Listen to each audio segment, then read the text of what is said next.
সকলোৱে জানো যে এগৰাকী জনতাৰ শিল্পী, এগৰাকী গণশিল্পী, যিগৰাকীয়ে অন্যায়ৰ বিৰুদ্ধে মাত মাতিছিল, অসমীয়া মানুহক কৰা অন্যায়ৰ বিৰুদ্ধে মাত মাতি কেতিয়াও আপোচ নকৰাকৈ সংগীত পৰিৱেশন কৰিছিল, কেতিয়াও কাৰো পদলেহন নকৰাকৈ, কেতিয়াও কাৰো লগত কম্প্ৰমাইজ বা আপোচ নকৰাকৈ কাম কৰিছিল। আৰু সেইকাৰণে তেওঁ পাব লগা প্ৰাপ্য অধিকাৰ তেওঁলোকৰ চৰকাৰে দিব লগা স্বীকৃতি আজিলৈকে নিদিলে। গতিকে আমি চৰকাৰৰ ওপৰত বৰ বেছি আশা কৰিব খোজা নাই।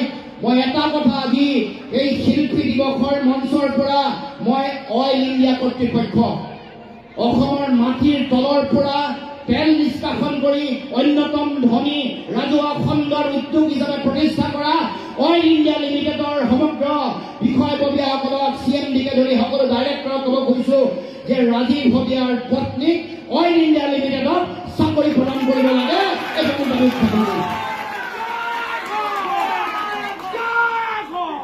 গতিকে এইটো জাতীয় দায়িত্ব।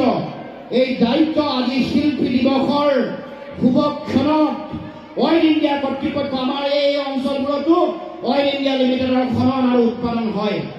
গতিকে আমি সকলো ৰাইজৰ হৈ, জনতাৰ হৈ, গণশিল্পী, জনতাৰ শিল্পীগৰাকীক প্ৰতি শ্ৰদ্ধাঞ্জলি জনাই মই আপোনালোকক সকলোকে সন্মুখত ৰাখি এই কথা ক'ব খুজিছো, অইল ইণ্ডিয়া লিমিটেডৰ অসমৰ প্ৰতি যিটো জাতীয় দায়বদ্ধতা, জনতাৰ শিল্পীৰ প্ৰতি যিটো দায়বদ্ধতা, সেইটো পালন কৰি ৰাজীৱ ভটিয়াৰ পত্নীক অইল ইণ্ডিয়া লিমিটেডত চাকৰি দিবৰ কাৰণে দাবী উত্থাপন